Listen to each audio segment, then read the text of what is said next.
Dios les bendiga, amados hermanos. Sí, vamos a pedirle a los hermanos que están demasiado atrás que se acerquen un poco, así no tengamos que exigirnos con el volumen.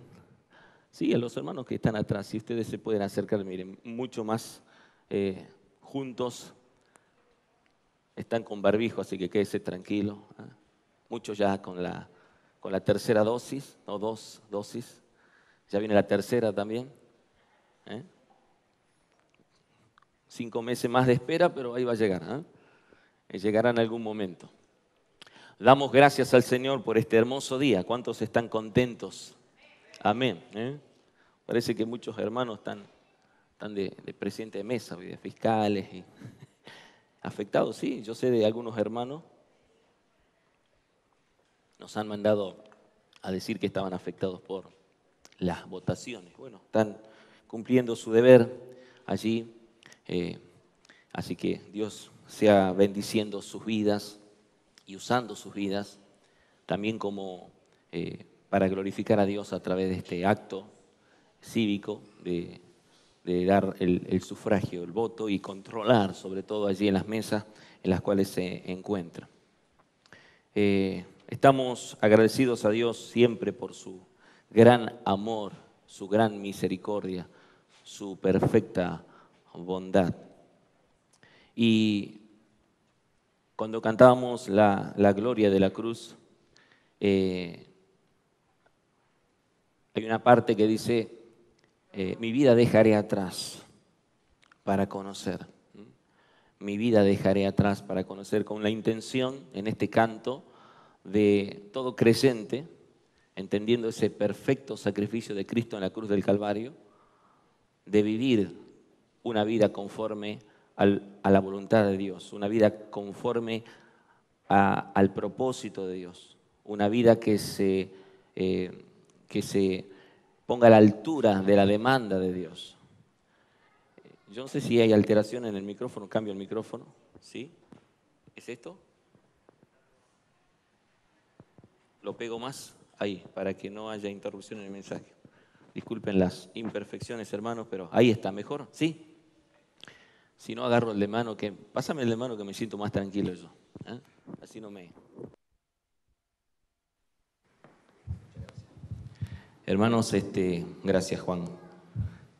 Disculpen, hermanos, pero bueno, es necesario a veces hacer este tipo de cambios y también así por lo menos el mensaje salga bien. Ustedes lo van a escuchar con interrupciones, pero los que no están lo van a escuchar bien.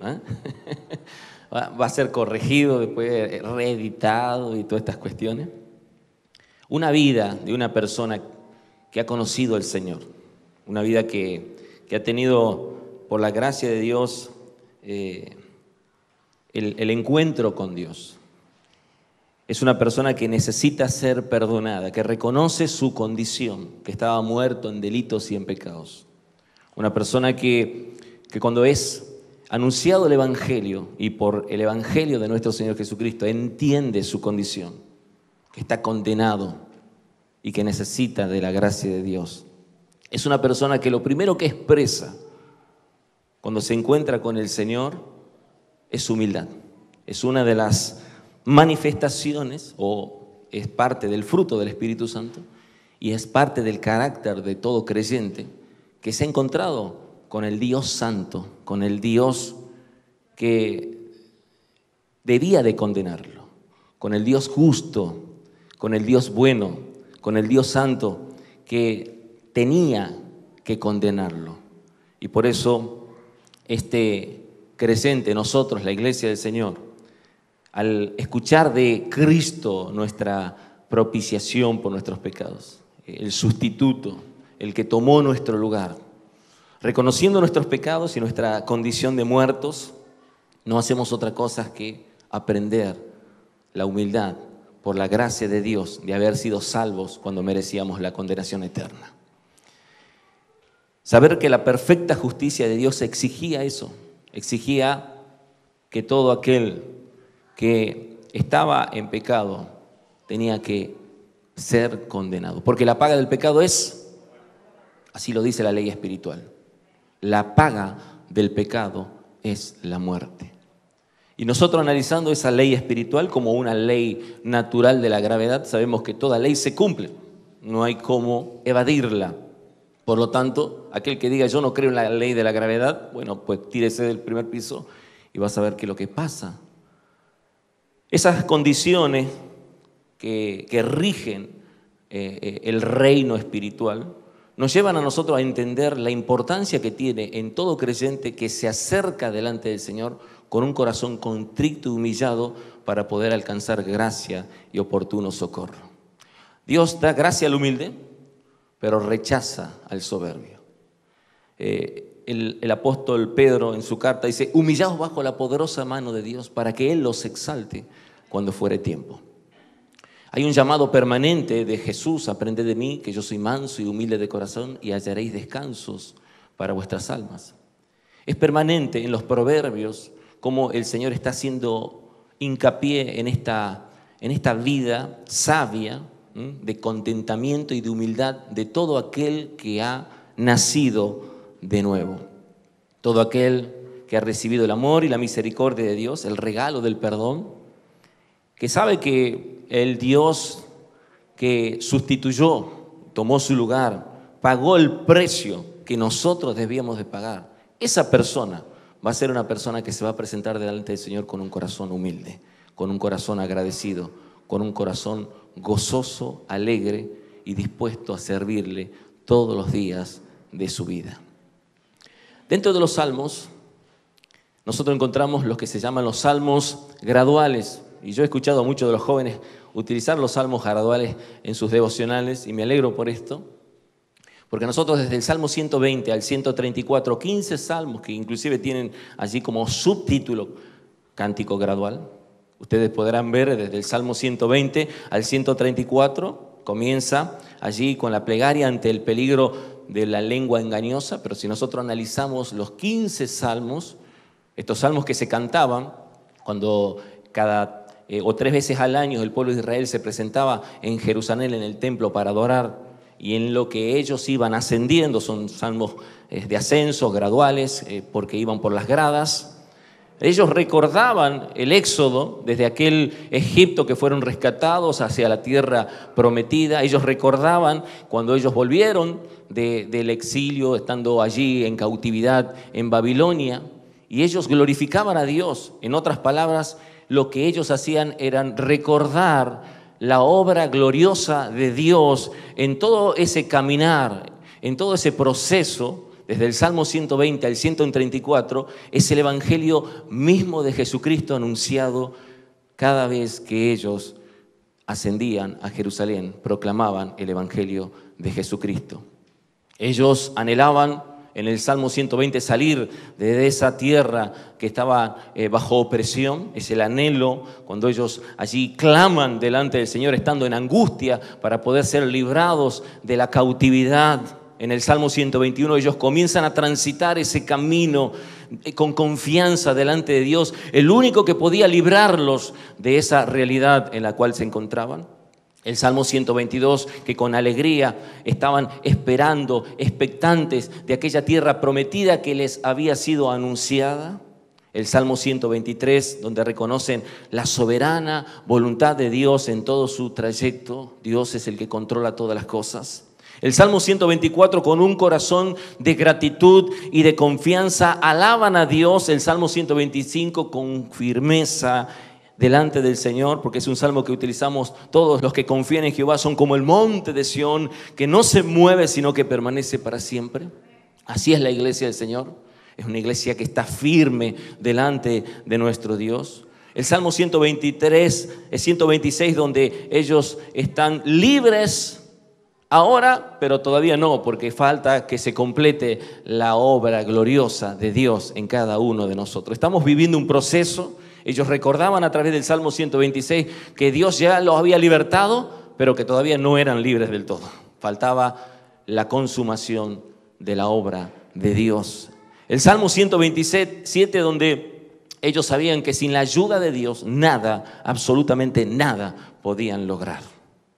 El Salmo 128, donde ellos reconocían que la ayuda solamente venía de parte del Señor para aquel que teme a Dios. Pero también en el 128, en el 129, donde ellos reconocían que aquel que no temía a Dios recibía la justa justicia de Dios. La paga del pecado es la muerte. El Salmo 130 que da esperanza y confianza de que todo aquel que se acerca a Dios recibirá la misericordia de Dios. Y hoy vamos a ver el Salmo 131 y algún día podríamos ver todos estos salmos, pero hoy quiero compartir el Salmo 131. Es un salmo que nos va a llevar, como dice el título allí, confiando en Dios como un niño, a tener un contentamiento sabio en Dios con una vida humilde ante su presencia. Es aprender la humildad de Dios con un corazón agradecido a Dios, rebosante, alegre de todo lo que ellos vienen cantando. Y cada cántico por eso es gradual, cada cántico va tomando intensidad. Imagínense ustedes, en la medida que nosotros de algo muy superficial de cada salmo decíamos, podíamos ver cómo los hermanos iban tomando más ímpetu en la expresión y cada uno decía amén y amén, y seguramente íbamos a llegar al Salmo 134 y vamos a glorificar a Dios todos juntos de saber que el Cristo Todopoderoso consumó su obra para siempre en nuestras vidas. Pero cuando nosotros nos encontramos en este cántico, ¿por qué cantamos? ¿Por qué cantaban? Porque cada vez que ellos cantaban recordaban, y cada cántico es para poder recordar y aprender lo que era la obra perfecta de Dios. Eran cánticos y cada cántico tenía su expresión de petición, de agradecimiento. El Salmo 131 es un cántico de confesión, es un cántico en el cual David está confesándose delante del Señor. 3 versículos, 3 puntos para tratar. Versículo 1 dice: Jehová, no se ha envanecido mi corazón, ni mis ojos se enaltecieron, ni anduve en grandezas, ni en cosas demasiado sublimes para mí. Este versículo es una declaración de David delante del Señor. David se declara realmente en su condición de humilde ante los ojos del Señor. Es una declaración de David que él realiza. Dice: Jehová, no se ha envanecido mi corazón, ni mis ojos se enaltecieron, ni anduve en grandezas, ni en cosas demasiado sublimes para mí. Luego David utiliza una ilustración en el versículo 2. Esta es la comparación. Nos dice: en verdad que me he comportado y he acallado mi alma. Dice ahí como comparación, es una ilustración, como un niño detestado de su madre, como un niño detestado está mi alma. Y luego al final hay un llamado, una demanda de David para poder contagiar a los demás que cantaban este cántico gradual, el Salmo 131, donde dice: espera, oh Israel, se dirige al pueblo de Dios, en Jehová, desde ahora y para siempre. Es una invitación de David, es una demanda de parte del Señor a través de su palabra escrita, que nosotros tenemos, inspirada por Dios, a que aprendamos a confiar en Dios con un corazón humilde. Y cuando nosotros analizamos estos 3 versículos, y si lo hacemos muy a vuelo de pájaro, diremos qué realmente es lo que está pasando, porque el salmista David se confiesa delante del Señor. Y si tuviéramos nosotros, como decir, una lectura muy rápida, diríamos, bueno, está hablando del envanecimiento, que él no se envaneció en su corazón, un punto a tratar, que sus ojos no se enaltecieron, otro tema a tratar, que no anduvo en grandezas ni en cosas demasiado sublimes. Y quedaríamos como diciendo, ¿y qué es esto? ¿Qué significa todo esto? ¿Qué nos quiere decir David a nosotros, la iglesia del Señor? ¿Qué quiso decir David a ellos que estaban ahí con que él no se había envanecido en su corazón? Y bueno, nosotros tuviéramos que analizar toda la vida de David y nosotros tuviéramos que tomar en cuenta todo lo que atravesó David y tuviéramos que ir a 1 de Samuel, 2 de Samuel, libro de Reyes, Crónicas, y poder ver cómo realmente la vida de David fue muy afectada bajo la persecución permanente, y vamos a tocar algunos pasajes ahora, primero de su hermano mayor, luego del rey Saúl, luego de su esposa Mical, luego de su hijo Absalón, y era permanente la persecución para con David, permanentemente acusado, permanentemente señalado, permanentemente en aflicción por esta realidad. Y sin embargo, David siempre permanecía quieto, tranquilo, esperando la respuesta en Dios. La persona soberbia es una persona peligrosa. Es aquel que realmente vive defendiéndose permanentemente. Defiende su postura. El soberbio es aquel que se afana, que se queja, que vive solamente centrado en sí mismo. Es una persona que no mira a su alrededor, sus ojos altivos, su corazón amargado, lleno de angustia. No le interesa lo demás. Es una persona arrogante. Es una persona que realmente anhela las grandezas. Es una persona que quisiera vivir en lo sublime. Y sin embargo, esa persona no tiene descanso. Esa persona no alcanza reposo para su alma porque es una persona que está permanentemente tratando de defenderse y no considera realmente lo que Dios está determinando, lo que Dios está diciendo. No aprende a descansar en el tiempo de Dios como aquel humilde, no aprende a reconocer que Dios es el que da y Dios es el que quita, que Dios hace como Él quiere. Es una persona que realmente está agitada, amargada como Saúl, defendiendo los supuestos ataques de David y permanentemente escuchando las voces de su alrededor. David mató a 10,000, Saúl a su 1,000. ¿Cómo es esto? Este ahora quiere tomar mi trono, este quiere usurparme el lugar. Es una persona controladora, es una persona que está molesta, es una persona que como que se ve que se le escapa de las manos todas las cosas. Es una persona cuyo corazón engañoso no descansa en la presencia del Señor. Sin embargo, un corazón humilde, tranquilo, está callado. Esa palabra significa que ha cesado el grito, ha cesado la tristeza, ha cesado el llanto. Por eso él compara, ya vamos a ver, como un niño detestado de su madre, una persona que su mamá cuando llega al final ya dice, ya niño, se terminó el pecho, ya está, se terminó la etapa del amamantamiento, ya es tiempo de madurar, hay un desprendimiento. Y es una persona que creció como ese niño maduro que aprendió a descansar en esa mamá que ya no le va a dar el pecho, pero que sí lo va a seguir alimentando, lo va a seguir nutriendo, lo va a seguir cuidando, porque sabe que está con su mamá, que es su protectora. Es un hombre humilde, aquel que sabe que Dios lo guarda siempre, todos los días de su vida y nunca lo abandona.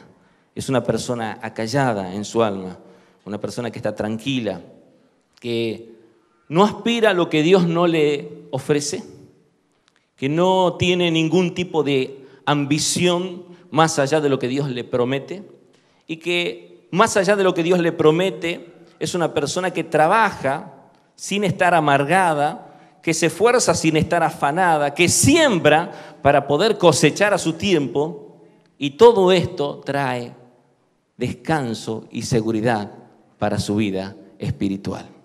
Hermanos, la palabra del Señor nos invita a crecer más en la gracia de Dios. Y este Salmo 131 nos va a enseñar a través de estas sencillas verdades, pero como decía Charles Spurgeon, complejas, profundas, y que pudiéramos nosotros estar mucho tiempo analizando este texto y reconocer realmente que tiene profundas verdades que a nosotros nos hacen falta, por la cual si nosotros la aplicamos a nuestra vida cotidiana, vamos a estar libres de la ansiedad, libres de la depresión, libres de la angustia, bueno, que son síntomas productos de aquella persona amargada, odiosa, soberbia, altiva.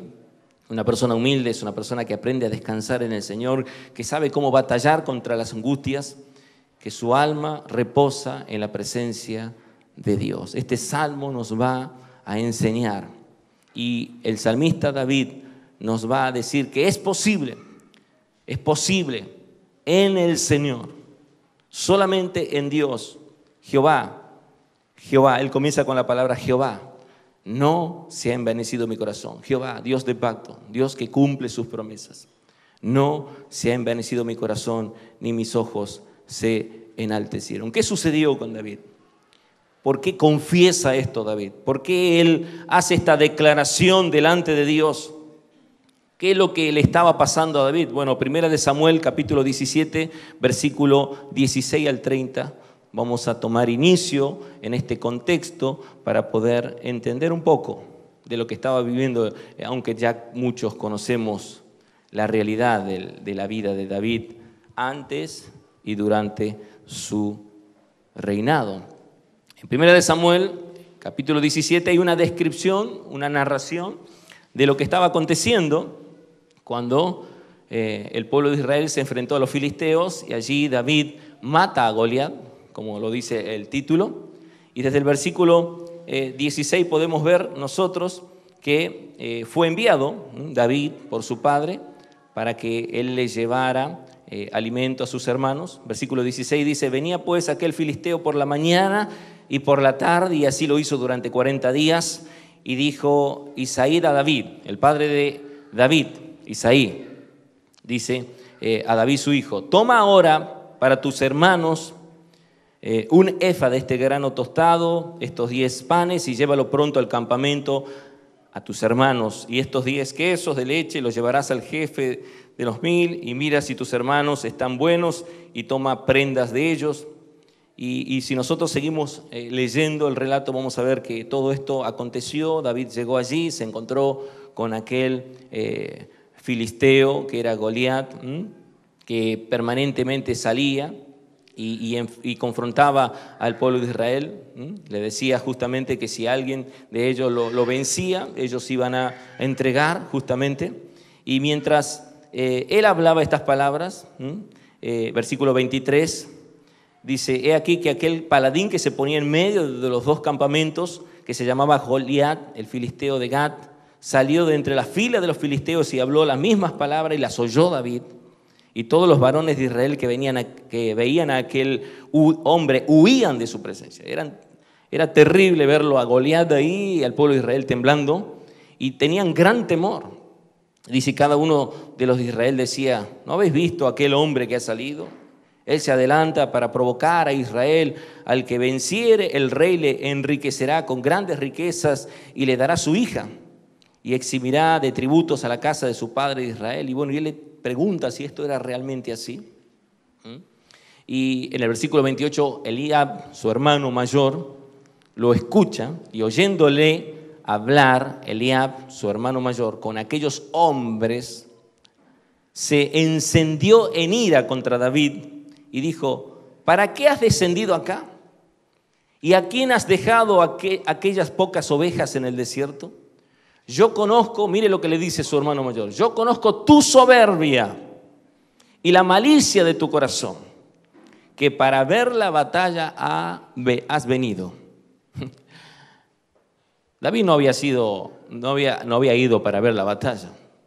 David había sido enviado por su padre para llevarle comida a sus hermanos, incluyendo a este hermano mayor que estaba enojado contra David. Y David respondió: ¿qué he hecho yo ahora? Ahora, la pregunta de David era justa, ¿sí?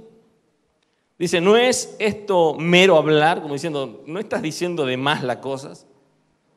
Yo te he venido a traer comida, alimento, aquí ropa que nuestro padre nos envió para saber en qué estado están ustedes. Y David respondió, el versículo 29, ¿qué he hecho yo ahora? ¿No es esto mero hablar? Y apartándose de él hacia otros, preguntó de igual manera, y le dio el pueblo la misma respuesta de antes. Entonces David se encontró con su hermano, quien estaba acusándolo injustamente de algo que realmente en el corazón de David no había. Él no había ido a ver la grandeza de la guerra, a hacerse el protagonista en ese lugar. Él no había aparecido porque quería desafiarlo a Goliat, aunque después lo terminó haciendo por la gracia de Dios. Él simplemente fue enviado por su padre de manera providencial para llevarle los alimentos a sus hermanos, la ropa, y se encontró con este cuadro. Pero vemos aquí, su hermano lo trata de soberbio, le dice que hay malicia en su corazón. David tuvo que enfrentar esta realidad. Él dijo: yo conozco tu soberbia y la malicia de tu corazón. David fue acusado de manera que hay evidencia permanente de que David estaba en una situación difícil. El versículo 45 dice: entonces dijo David al filisteo: tú vienes a mí con espada y lanza y jabalina. Aquí vamos a ver el corazón de un hombre de Dios. Cuando su hermano lo acusa, aquí vemos la reacción de David ante este filisteo incircunciso. Entonces dijo David al filisteo: tú vienes a mí con espada y lanza y jabalina, mas yo vengo a ti.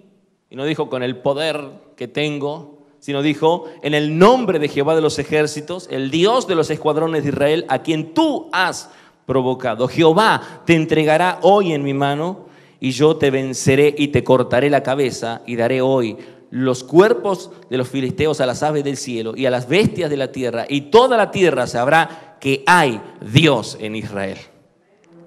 Esa fue la declaración de confianza, de fe absoluta de un hombre que tenía su corazón conforme al corazón de Dios. Una persona que no había ido a la guerra para enfrentarse con el filisteo, pero viendo ese cuadro, esa realidad donde aquel provocaba permanentemente al pueblo de Dios, tomó autoridad en el nombre de Dios, porque Dios le dio autoridad. Y él dijo: no vengo contra ti con lanza, ni espada, ni jabalina. Vengo en el nombre de Jehová de los ejércitos. Y sabrá, dice la palabra, versículo 47, toda esta congregación. Porque no era solamente cortarle la cabeza a Goliat, no era solamente vencer al pueblo de Israel, sino había que levantarlo a aquellos que estaban temblando como una hoja. Había que darle un mensaje a aquellos que los rodeaban allí a David, aún al propio Saúl. Y sabrá esta congregación que Jehová no salva con espada y con lanza, porque de Jehová es la batalla, y Él os entregará en nuestras manos. Ese es el mensaje que le estaba diciendo David ante la acusación injusta de su hermano, ante el cuadro triste de un pueblo de Israel temblando ante las provocaciones del enemigo. David no buscaba su propia grandeza. David era el que esperaba en su debido tiempo. Capítulo 18, unos versículos más adelante, ahí en el mismo 1 de Samuel 18, 6 al 18, hay otro relato. Aconteció cuando ya volvían ellos, ya había ganado el pueblo de Israel. Cuando David volvió de matar al filisteo, salieron las mujeres de todas las ciudades de Israel cantando y danzando para recibir al rey Saúl, con panderos, con cánticos de alegría e instrumentos de música. Y cantaban las mujeres y danzaban y decían: Saúl hirió a sus miles, David a sus 10.000. Y se enojó Saúl en gran manera. Y le desagradó este dicho y dijo a David: a David dieron 10.000 y a mí 1.000. No le faltaba más que el reino, o sea, que ocupe mi trono. Y desde aquel día Saúl no miró con buenos ojos a David. Aconteció al otro día que un espíritu malo de parte de Dios tomó a Saúl y él desvariaba en medio de la casa. Y David tocaba con su mano, dice, con los otros días, tocaba con su mano como los otros días, y tenía Saúl la lanza en su mano, y arrojó Saúl la lanza diciendo: enclavaré a David en la pared. Pero David lo evadió 2 veces. Mas Saúl estaba temeroso de David, por cuanto Jehová estaba con él, y se había apartado de Saúl. Por lo cual Saúl se alejó de sí y le hizo jefe de 1.000, y salía y entraba delante del pueblo. Versículo 14. Y David se conducía como prudentemente en todos sus asuntos, y Jehová estaba con él. Un corazón humilde ante los ojos de Dios. Dios da gracia a los humildes, resiste a los soberbios. Dios honra a los que les honran, a los que le honran, no a los que le deshonran. Dios bendice aquel que se acerca con confianza a él. Dice, y viendo Saúl que se portaba tan prudentemente, tenía temor de él. Mas todo Israel y Judá amaba a David porque él salía y entraba delante de ellos. Entonces dijo Saúl a David, he aquí, yo te daré, mire lo que pasa, a Merab, mi hija mayor, por mujer, con tal que me seas hombre valiente y pelees las batallas de Jehová. Mas Saúl decía, no será mi mano contra él, sino que será contra él la mano de los filisteos. Él quería que muera David, que los filisteos lo maten. Quería sacarlo de contexto. Y él le hace esta propuesta. Pero David respondió a Saúl, ¿quién soy yo? Cuando le dice que va a entregarle la hija mayor. ¿Quién soy yo? ¿O qué es mi vida? Esa es una expresión de un hombre humilde. ¿Quién soy yo? ¿O qué es mi vida? ¿O la familia de mi padre en Israel para que yo sea el yerno del rey?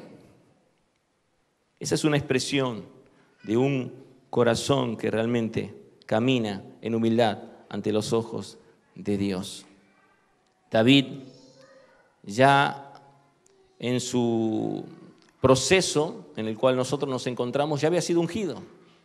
Ya había pasado la etapa donde Samuel vino a buscar al sucesor de Saúl, que por reincidencia fue destituido delante de los ojos de Dios como rey de Israel, que Dios ya se había provisto de un rey, ya había sido ungido. Y David lo sabía, porque mientras iban pasando los hermanos de David, ninguno de ellos era, ni el más fuerte, ni el más valiente, ni el más grande, porque Dios nos mira lo de afuera, no mira la apariencia, Dios mira el corazón. Y ahí sucede de que a pesar de esta realidad, de que David estaba consciente de que había sido ungido por el profeta Samuel, sin embargo no buscaba adelantarse a los tiempos para lograr ocupar el trono que le había sido prometido. Pero sin embargo Saúl sí procuraba matarlo. Saúl quería quitárselo de encima. Y sucedió de que comenzó la persecución de Saúl contra David. Primera de Samuel, capítulo 24, versículo 1 al 7. Estamos viendo todo este contexto para poder entender el versículo 1 del Salmo 131. Porque David confiesa y declara su humildad ante Dios. Versículo 24. Versículo 1 al 7. Cuando Saúl volvió de perseguir a los filisteos, le dieron aviso diciendo, y aquí David está en el desierto en Gandi. Y tomando Saúl 3,000 hombres escogidos de todo Israel, fue en busca de David y de sus hombres por las cumbres de los peñascos de las cabras monteses. Y cuando llegó a un redil de ovejas en el camino, donde había una cueva, entró Saúl en ella para cubrir sus pies. Y David y sus hombres estaban sentados en los rincones de la cueva. Entonces los hombres de David le dijeron, he aquí el día de que te dijo Jehová, he aquí que entregó a tu enemigo en tu mano y harás con él como te pareciere. Y se levantó David y calladamente cortó la orilla del manto de Saúl. Después de esto se turbó el corazón de David porque había cortado la orilla del manto de Saúl. Era el rey de Israel, Saúl. Y dice, y dijo a sus hombres, Jehová me guarde de hacer tal cosa contra mi Señor. Un hombre que tiene humildad, el ungido de Jehová, que yo extienda mi mano contra él porque es el ungido de Jehová. Así reprimió David a sus hombres con palabras y no les permitió que se levantasen contra Saúl, y Saúl salió de la cueva, siguió su camino. Saúl había entrado a esa cueva y David tenía la oportunidad para matarlo. Saúl quería matarlo a David, lo venía persiguiendo. Y entró, dice, a esa cueva, allí una expresión que muchos la conocen, para cubrir sus pies, es hacer sus necesidades. Para que entiendan lo que significa realmente eso. No estaba dormido, nada, él estaba ahí haciendo sus necesidades, cubriendo sus pies, como lo dice la escritura aquí. Y David se acercó calladamente y cortó el manto para demostrarle que él podría haber sido muerto en ese momento. Y sin embargo, después se arrepintió de haberlo hecho, de haber tocado el manto de aquel hombre que era aún el rey de Israel. David, a pesar de haber sido ungido, actuó con mucha humildad, porque nunca, jamás quiso adelantarse a los tiempos de Dios, a pesar de ser perseguido. Él podría haber dicho, sí, este me persigue, bueno, como yo ya he sido ungido, como a mí me dijeron que yo voy a ser el rey de Israel, por lo tanto, aquí tengo mi gran oportunidad para ocupar el trono. David esperó no solamente los 10 años que sucedieron después de la muerte de Saúl, sino que tuvo que esperar 7 años y medio más para poder ocupar todo el reinado de Israel, porque solamente fue rey en Judá después de los primeros 10 años. Saúl estuvo a punto de ser muerto, sin embargo David demostró integridad ante los ojos de Dios, porque él dijo, yo no soy nadie para actuar con mi propia justicia, voy a dejar que obre la ira de Dios. Mía es la venganza, yo pagaré, dice el Señor. El justo juicio de Dios debe de actuar, y cuando una persona es humilde, se hace al costado y deja que obre la ira de Dios. Cuando una persona es justa ante los ojos de Dios, tiene un corazón humilde, deja que obre Dios. No se adelanta, no interviene, no saca el machete, no saca el cuchillo, no sale a las trompadas, no va con todo el enojo y la bronca, sino que inclina su rostro, encomienda a Jehová su camino, entrega todas las cosas al Señor, aprende a descansar en Dios. Por eso dice, aprended de mí, que yo soy manso y humilde de corazón, y hallaré descanso para vuestras almas. Esta era la realidad de David. David se estaba confesando delante del Señor. Le estaba abriendo su corazón que no se había envanecido.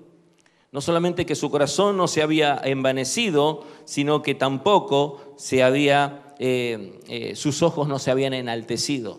No tenía ojos altivos, porque él recordaba en el libro de Proverbios las cosas que aborrece Jehová Dios. Ahí, Proverbios capítulo 6, ustedes lo conocen. Cuando el Señor está haciendo mención de esta cuestión.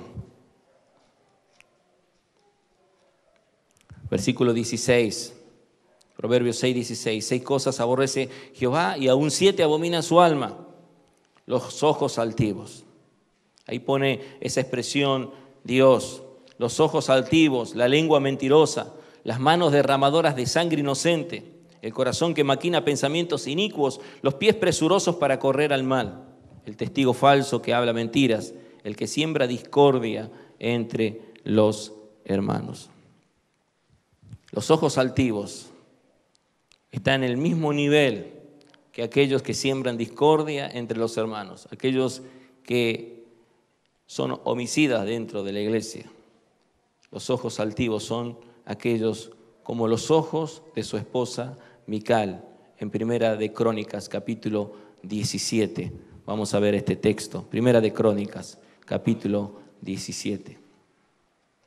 Los ojos altivos de una mujer que con necedad en su corazón respondió a David cuando él venía con el arca del pacto, cuando él trasladaba el arca, allí en Primera de Crónicas, capítulo 17, versículo 11.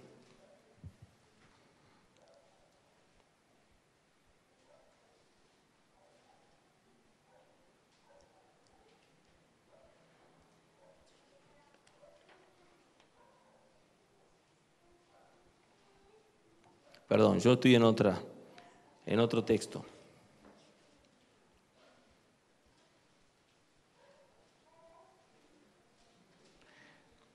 Este no es el texto.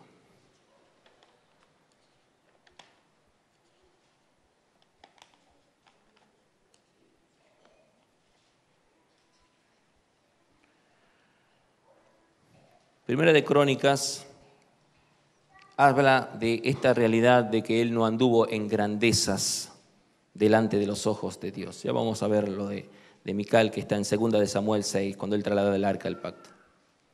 Pero vamos a ir a 2 de Samuel para no no alterar. Simplemente yo alteré el orden del bosquejo aquí. Vamos a ir a 2 de Samuel capítulo 6. Allí donde él está trasladando el arca del pacto. Y ocurre esto. Así es. ¿Sí? Vamos a leer desde el versículo 14 al 16 primero y luego desde el 21 al 23. Y dice: y David danzaba con toda su fuerza delante de Jehová. Y David estaba vestido con un efod de lino. Estaba vestido no como un rey, sino que estaba vestido como un sacerdote. Y esa vestidura le daba a David mayor, expresión en el sentido de demostrar todo su cuerpo, cuando él daba sus giros desorbitados y danzaba. Y la palabra de Dios dice: y David danzaba con toda su fuerza. Nosotros tenemos que entender cómo David danzaba y por qué Mical actuó como actuó. Él daba sus giros desorbitados, esa danza que él hacía, pero dice delante de Jehová, no para el pueblo, no para los demás. Eso es importante. Delante de Jehová estaba danzando David. Y estaba David vestido con un efod de lino. Así David y toda la casa de Israel conducían el arca de Jehová con júbilo y sonido de trompeta. Habían recuperado el arca. Y cuando el arca de Jehová llegó a la ciudad de David, aconteció que Mical, hija de Saúl, miró desde una ventana y vio al rey David que saltaba y danzaba delante de Jehová y le menospreció en su corazón. Versículo 21. Entonces David respondió a Mical: fue delante de Jehová quien me eligió en preferencia a tu padre y a toda tu casa para constituirme por príncipe sobre el pueblo de Jehová, sobre Israel. Por tanto danzaré delante de Jehová y aún me haré más vil que esta vez y seré bajo a tus ojos.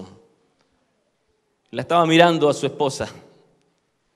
Ella estaba en una ventana y él estaba ahí mirando a los ojos de Mical, que estaban más altos que él, y yo me haré más bajo. O sea que él estaba debajo de la mirada de Mical, pero él estaba expresando la altivez de su esposa, el orgullo de su esposa, la arrogancia de su esposa, y él dice con toda humildad: y aún me haré más vil que esta vez y seré bajo a tus ojos, pero seré honrado delante de las criadas de quienes has hablado. Y Mical, hija de Saúl, nunca tuvo hijos hasta el día de su muerte. Esa es una expresión donde vemos realmente que David nunca, además de no haberse envanecido en su corazón, tampoco actuó con sus ojos altivos, enaltecidos.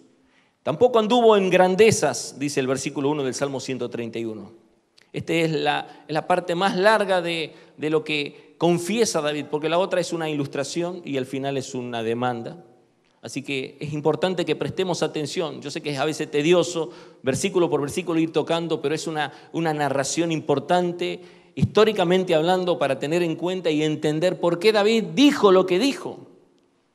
Que él no se había envanecido en su corazón, ni sus ojos se enaltecieron, ni anduvo en grandezas. Y era justamente por el texto que yo había hablado anteriormente en Primera de Crónicas.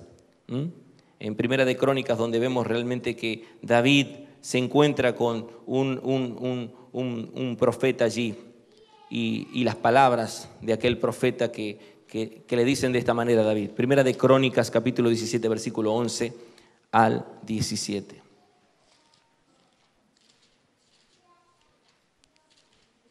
¿Se imagina usted escuchando estas palabras?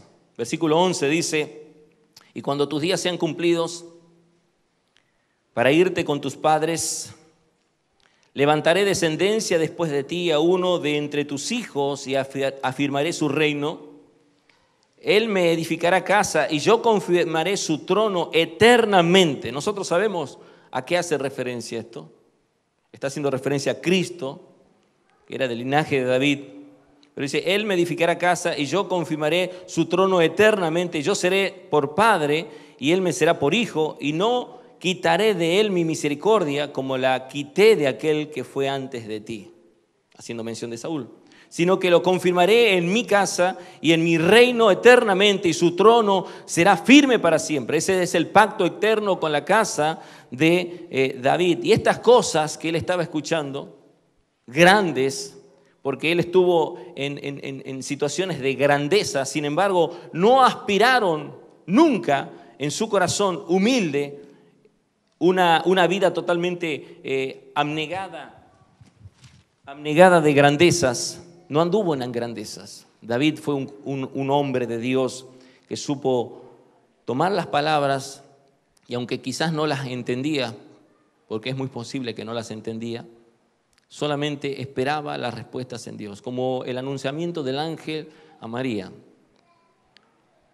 que no las entendía, pero ella simplemente las guardaba y esperaba la respuesta en Dios.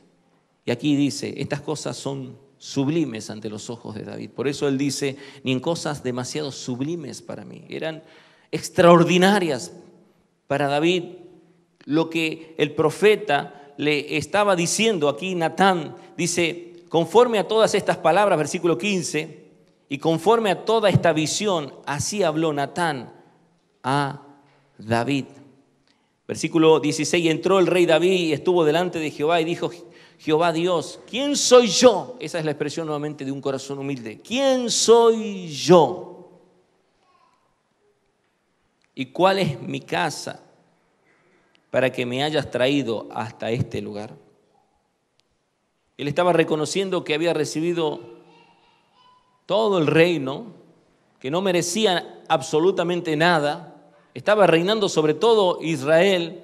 Y él decía, ¿quién soy yo? ¿Quién soy yo? ¿Y cuál es mi casa para que me hayas traído hasta este lugar? Y aún esto, oh Dios, te ha parecido poco, pues me has hablado de la casa de tu siervo para tiempo más lejano y me has mirado como a un hombre excelente, oh Jehová Dios. Él estaba reconociendo realmente lo que el profeta Natán le estaba diciendo, pero él sabía que en su corazón humilde decía, esto no puede ser, esto es mucho para mí. Pero el corazón soberbio, hermano, cuando dice vas a ser separado para hacer la limpieza del templo del Señor, el corazón soberbio dice sí, porque yo estoy seguro que algún día voy a ocupar el púlpito también. Vas a ser colaboradora de la escuelita bíblica, sí, porque yo estoy seguro que no solamente colaboradora de la escuelita bíblica, voy a ser maestro de la escuelita bíblica, voy a ser pastor de la iglesia y también voy a llegar hasta lo que Dios me quiera poner. Porque está mirando mucho más allá de lo que el Señor le está ofreciendo. Y sin embargo, David, que había recibido todo el ofrecimiento de Dios, todo lo que Dios le estaba dando, y sin embargo su corazón era como rechazo permanente. ¿Quién soy yo? ¿Quién soy yo? ¿Quién soy yo? ¿Quién soy yo para recibir esto? Esa es la diferencia que hay entre un humilde y un soberbio. El humilde sabe esperar los tiempos de Dios más allá de lo que Dios les ofrezca. Esa es la realidad de esta confesión de David. David sabía todo lo que le estaba diciendo Dios, pero él, a pesar de que era considerado como una persona excelente, él decía, ¿quién soy yo? Y se conducía de esa manera ante estas realidades sublimes. Pero la soberbia es muy peligrosa, hermanos. Los que viven en soberbia viven en una vida totalmente agobiada y llena de queja y de murmuración. Una persona que vive en la soberbia abraza la murmuración. Y cuando una persona se llena de murmuración, hermanos, es una persona que realmente se aleja de Dios, porque Dios resiste al soberbio. Es una persona que le da dolor de cabezas al pastor de la iglesia. Es una persona que daña el hogar. Un hijo soberbio afecta a los padres. Es una persona que está permanentemente gritando, como aquel niño que todavía no es maduro, no es detestado. Es una persona inmadura, es una persona que grita, que se queja, que se enrabia. Es una persona que se ensoberbece, que está allí reclamando ni siquiera lo que le corresponde, pero reclama y grita y quiere llamar la atención y hace sus berrinches y tiene una vida totalmente alocada y no le interesa más nada que su propio placer. Quiere autosatisfacerse y no le importa si el otro tiene o no tiene, él quiere hasta lo del otro. Ese es el problema del soberbio. Una persona que es totalmente contraria a lo que Dios dice: aprended de mí, que yo soy manso y humilde de corazón, y hallaréis descanso para vuestras almas.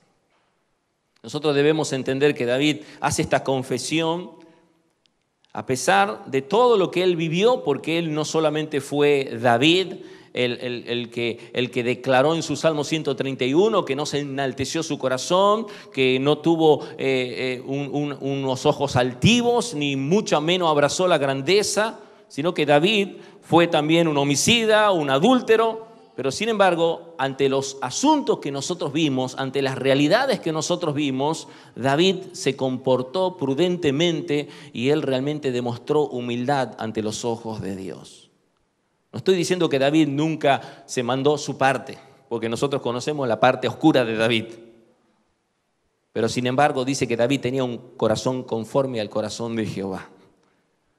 Porque David, más allá de su adulterio, más allá de su homicidio, vino delante de Dios arrepentido, confesando sus pecados, con corazón contrito y humillado, supo decirle a Dios: Señor, aquí estoy. Y reconoció su falta ante los ojos de Dios y recibió el perdón de Dios y fue restaurado. Una persona humilde es que a pesar de sus caídas se levanta por la gracia de Dios y sigue adelante. Pero el soberbio cae y como está en la altura, su golpe es fuerte, porque se envaneció, se puso en un pedestal, subió más allá de lo que le era permitido. David, en estas realidades que nosotros vimos, no pecó ante los ojos de Dios. Él no anduvo en grandeza, no anduvo en cosas demasiado sublimes. Él supo recordar Deuteronomio 29:29, las cosas secretas pertenecen a Jehová, mas las reveladas son para nosotros y para nuestros hijos para siempre. Él supo saber que hay cosas que no nos han sido reveladas y que Dios misteriosamente obra en nosotros. Nosotros no sabemos qué pasa mañana con nuestras vidas. Mañana tenemos problemas, aflicciones, situaciones difíciles. ¿Cómo vamos a reaccionar? ¿Con un corazón soberbio, quejándonos delante de Dios, diciéndole: Señor, soy tu hijo, ¿cómo es posible que me tengas en estas condiciones? ¿O voy delante de Dios con un corazón humilde diciendo: Señor, aquí estoy, con dolor, me cuesta, pero estoy aquí para que se haga tu voluntad y no la mía? Esa es la realidad de un corazón que aprende a reconocer la palabra de Dios. Y esta comparación que hace el salmista David para ir finalizando, como un niño, me gusta mucho. Un niño maduro. Y saben que el niño, siempre nosotros usábamos mal la expresión esa: los niños son inocentes. No hay niños inocentes. Aquí venga nomás a la escuelita bíblica y no hay ningún niñito inocente. Usted lo deja un ratito y ya el niñito le está tocando acá los botoncitos, ¿no? Y si lo arranca no hay problema, lo deja ahí, chao. ¿Quién fue? El otro. Lo culpa, como usted sabe lo que pasó en el Edén, ¿no? Lo culpa al otro. No hay niños inocentes y esa no es la característica de un niño. Cuando el Señor tuvo que tratar, me gusta ese relato, que el Señor tuvo que tratar con sus discípulos en Mateo 18, porque querían decir quién iba a ser el mayor entre ellos. Y ese contexto habla ¿de qué habla ese contexto? Si el Señor toca la humildad al final. De la soberbia, de aquellos que se presentan delante de Jesús a reclamarle el puesto. Estamos como los políticos, a ver qué nos van a dar después de esto. Y vamos a ir a ese texto porque es muy interesante lo que pasa ahí. Mateo 18, Jesús se encuentra con esta realidad donde Él tiene que decir estas palabras, no porque los niños son inocentes, ya vamos a ver por qué lo dice.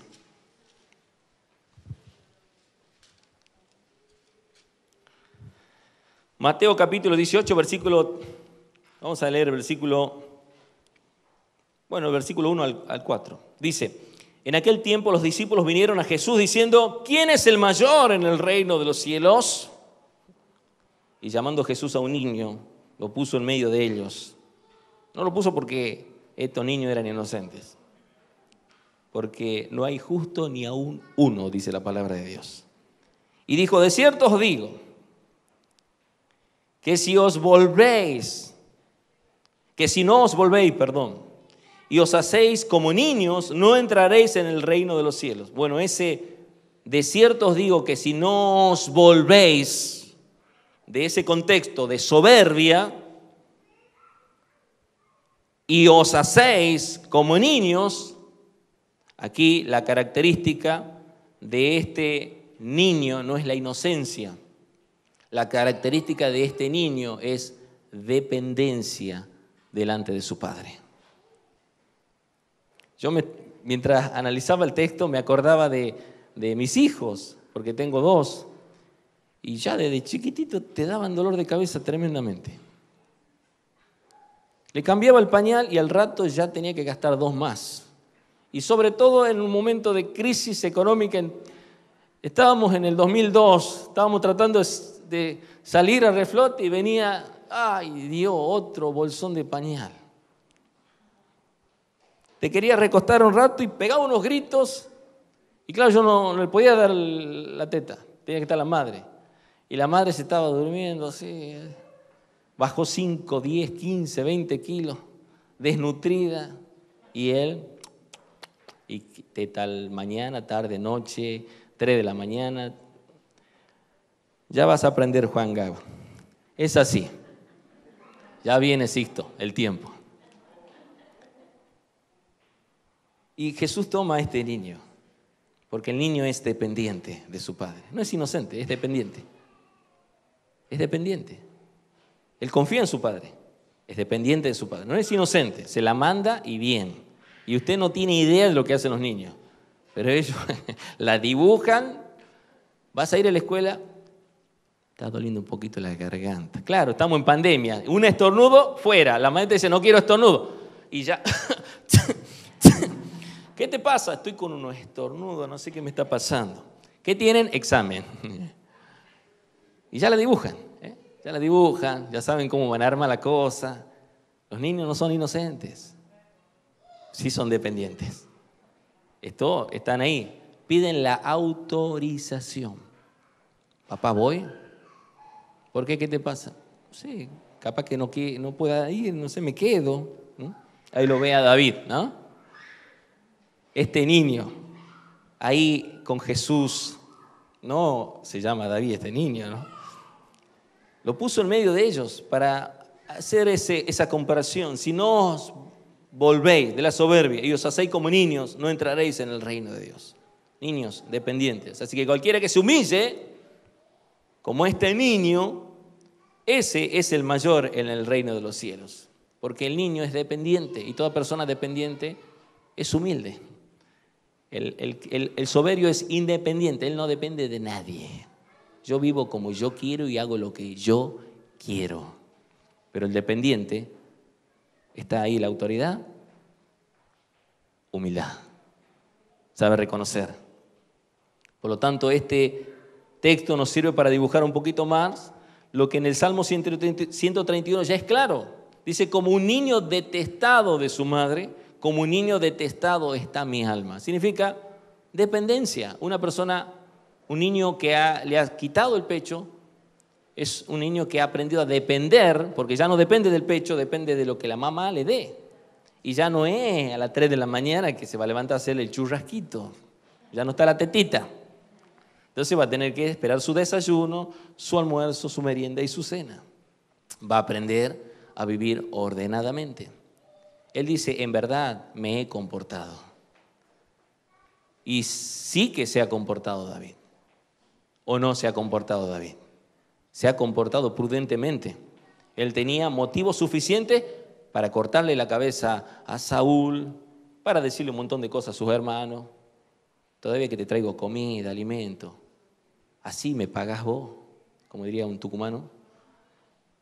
Tenía para decirle a su esposa, mirá, tengo millones a mi vuelta y vos, Mical, quédate sola, te saco de contexto. En ese tiempo había posibilidad, ahora no, se tiene que quedar usted con la que tiene. Entonces, ahí está, no le queda. Hermanos, ahí David se comportó, dice, y he acallado mi alma.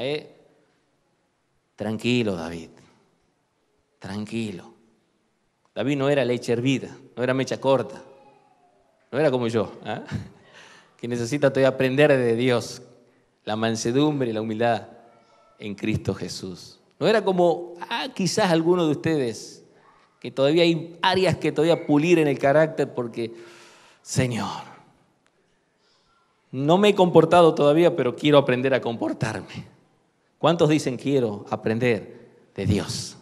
Aprender de Él, a ser manso y humilde de corazón. Por eso Él dice, espera, oh Israel, en Jehová, desde ahora y para siempre. Nos anima a confiar solamente en Dios. Espera. A la iglesia le dice, espera solo en Dios. Mientras los demás se quejan, iglesia espera. Mientras los demás se angustian, iglesia descansa en el Señor. Porque nosotros, como David, al pueblo de Israel, nosotros, el Israel de Dios, aprendemos a descansar en la gracia de Dios. La dependencia del Señor nos dará seguridad, tranquilidad, satisfacción. Es por eso que tenemos que aprender a confiar en el Señor. ¿Cuándo? Desde ahora y para siempre. Desde ahora y para siempre. No desde mañana, desde ahora, hermano, porque ya el mañana ya pasó. Ya la angustia, la soberbia, el orgullo, lo que pasó ayer, lo que pasó antes de ayer, ya lo hemos vivido. Es desde ahora y para siempre. Así que desde ahora y para siempre aprendamos a vivir humildemente delante del Señor. Amén. Padre, te damos a ti la gloria.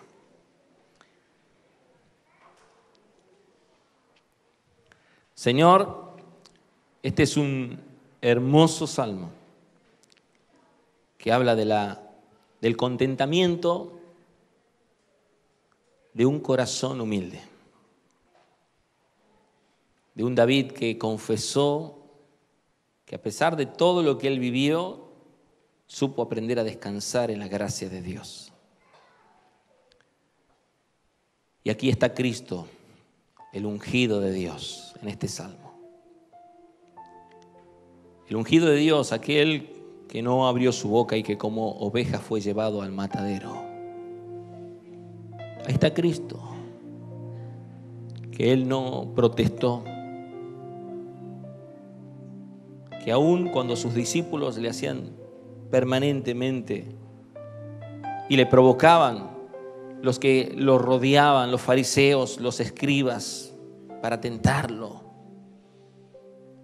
Así como David, el gran Rey de reyes y Señor de señores, Jesucristo, supo manejarse prudentemente para enseñarnos a nosotros, a que nosotros sigamos sus pisadas.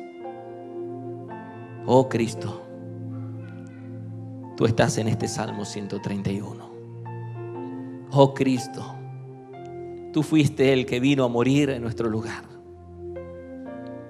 Todo lo que te hicieron, y sin embargo entregaste tu vida por nosotros en la cruz del Calvario. Es por eso que nos invitas a esperar en ti, a confiar en ti, a descansar en ti con un corazón humilde, dependiente de ti en todas las cosas. El soberbio nunca se acerca a Dios. El humilde quiere aprender de Dios. Queremos aprender de ti, Señor. Queremos aprender, y aquí está tu palabra para aprender de ti, para moldearnos conforme a tu voluntad, para corregir lo que aún está deficiente. Ayúdanos, Señor, a estar siempre con un corazón contrito y humillado delante de ti. Nada somos, nada merecemos. David decía, ¿quién soy yo? ¿Quién soy yo? Oh Señor, podemos entender las palabras del apóstol Pedro cuando dijo, ¿a dónde iré si solo tú tienes palabras de vida eterna? Es necesario depender de ti en todo momento, Señor. Estamos viviendo tiempos difíciles en este 2021, más allá de la pandemia, de las crisis económicas, el pecado que está consumiendo a un mundo cada vez más corrompido, porque la maldad irá en aumento. Y por haberse multiplicado la maldad, el amor de muchos se enfriará. Muchos abandonarán, muchos dejarán de depender del Señor, entrando en apostasía, se volverán atrás. Pero nosotros, Señor, queremos dejar nosotros nuestra vida atrás para seguirte a ti, mirando siempre y conociendo la gloria que tú nos muestras día a día en tu camino. Oh Señor, ayúdanos como iglesia, Señor, a poner nuestra mirada en la cruz. Ayúdanos como iglesia a poner nuestra mirada en Cristo Jesús. Ayúdanos como iglesia a mirar el Evangelio de Jesucristo, a entender que nuestras vidas son importantes porque Cristo pagó un precio alto en la cruz del Calvario. Ayúdanos, Señor, a reconocer el sacrificio de Cristo y con un agradecimiento y con un corazón contento como David presentarnos delante de ti, agradecidos de esa obra tan grandiosa que tú has hecho. David supo reconocer que eras tú el que sostenía sus caminos. Nosotros somos dependientes de ti, Señor. Solo tú tienes palabras de vida eterna. Solo tú haces posible lo que para nosotros es imposible. Es por eso que tú nos invitas: venid a mí los que estáis cargados y trabajados, que yo los haré descansar. Oh Señor, tú nos invitas a venir ante tu presencia, oh Dios, a entregar nuestras cargas, a entregar nuestros problemas, pero también a aprender de ti, que tú eres manso y humilde de corazón, para hallar descanso para nuestras almas. A no quejarnos, sino a regocijarnos más allá del dolor, de la prueba, de la aflicción, a alabarte y bendecirte como estos cánticos graduales que iban ganando intensidad, y cada vez que lo proclamaban, en cada momento que lo proclamaban, el pueblo de Dios alababa, glorificaba, exaltaba tu nombre, porque veía la providencia, el amor, la misericordia y la bondad reflejada en cada momento de nuestro existir en esta tierra. Gracias te damos, Señor.